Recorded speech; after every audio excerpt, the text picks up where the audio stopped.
Masallıda məşhur pəhləvan, Yunan-Roma güləş üzrə SSR idman ustası, Azərbaycan Respublikasının əməkdar məşqçisi, coğrafiya müəllimi Nadir Yaquboğlu Ağayevin 90 illik yubileyinə həsr olunmuş Nadir Ağayev 90 Elm və İdmanın Zirvəsi adlı elmi-praktik konfrans keçirilib.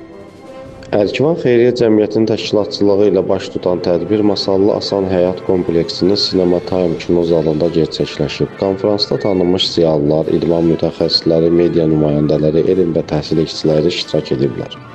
Konfrans ümummilli lider Heydər Əliyev, pəhləvan Nadir Ağayev və şəhidlərimizin anımı ilə başlayıb. Tədbiri açan Ərkivan Xeyriyyə Cəmiyyətinin sədri Cəfər Cəfərov bildirib ki, çoxları tərəfindən yalnız pəhləvan kimi tanınan Nadir Ağayev həm də pedaqoji fəaliyyəti və elmi tədqiqatları ilə yüksək nüfuz qazanmış ziyalı olub. Rusiya Federasiyasının əməkdar məşqçisi, Şimal-Qərb Federal Dairəsi üzrə Güləş Federasiyasının prezidenti, Azərbaycanın fəxri bədən tərbiyəsi və idman işçisi, Nadir Ağayev turnirlərinin sponsoru Məşkur Qasımov çıxışında məşqçisi olmuş Nadir müəllimin Azərbaycan idmanının inkişafındakı əvəzsiz rolundan danışıb. Nadir müəllimin tövsiyələrindən biri də ilgər kimi yadımdadır. Deyirdi ki, ola bilsin ki, siz hamınız pəhlivan olmayasınız, güləşçi olmayasınız. Amma siz səviyyəti yararlı insanlar olacaqsınız, onu biləsiniz. Bildiyiniz kimi Nadir müəllim idmançı olmaqla bərabər həm də coğrafiya şünas da olur. Yaşlı nəsil, orta nəsil Nadir müəllimin fədakarlığını, işin görürlər, gözləri ilə görürlər. Amma bu gənc nəsil Nadir müəllimin gördüyü işləri, necə deyərlər, gözləri ilə görməyiblər. Bu filmin də çəkilməsində əsas səbəb ondan ibarətdir ki, siz Nadir müəllimin gördüyü işləri, əməlləri görəsiniz.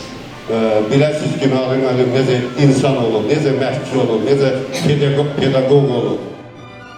Beynəlxalq dərəcəli idman ustası Əli Əliyev isə ustadının yalnız qəhrəman idmançı yetişdirmədiyini, eyni zamanda xarakteri möhkəm, milli ruhlu gənclər formalaşdırdığını söyləyib.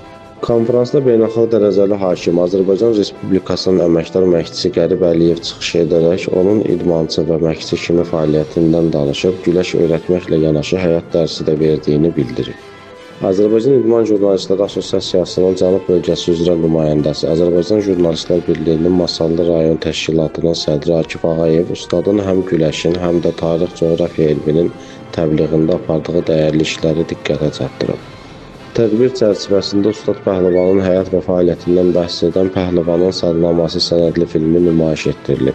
Filmin ssenari müəllifi Akif Ağayev, quruluş və təsvir rejissoru Elsəvər Əliyev, montaj rejissoru isə Faiq Mirzədir. Film Nadir Ağayevin zəngin ömür yolunu ekran vasitəsilə geniş auditoriyaya çatdırıb və böyük maraqla qarşılanıb. Tanınmış rejissor və aktyor Elçin Məmiyev çıxışında filmin hazırlanmasının mənəvi məsuliyyətindən danışaraq vurğulayıb ki, bu ekran əsərində bir pəhləvanın deyil, bütöv bir nəslin formalaşmasında rolu olan maarifçinin ruhu yaşadılıb. Konfransın sonunda Nadir Ağayevin irsinin təbliğinə verdikləri töhfələrə görə bir sıra şəxslər Ərkivan Xeyriyyə Cəmiyyəti tərəfindən təltif olunublar.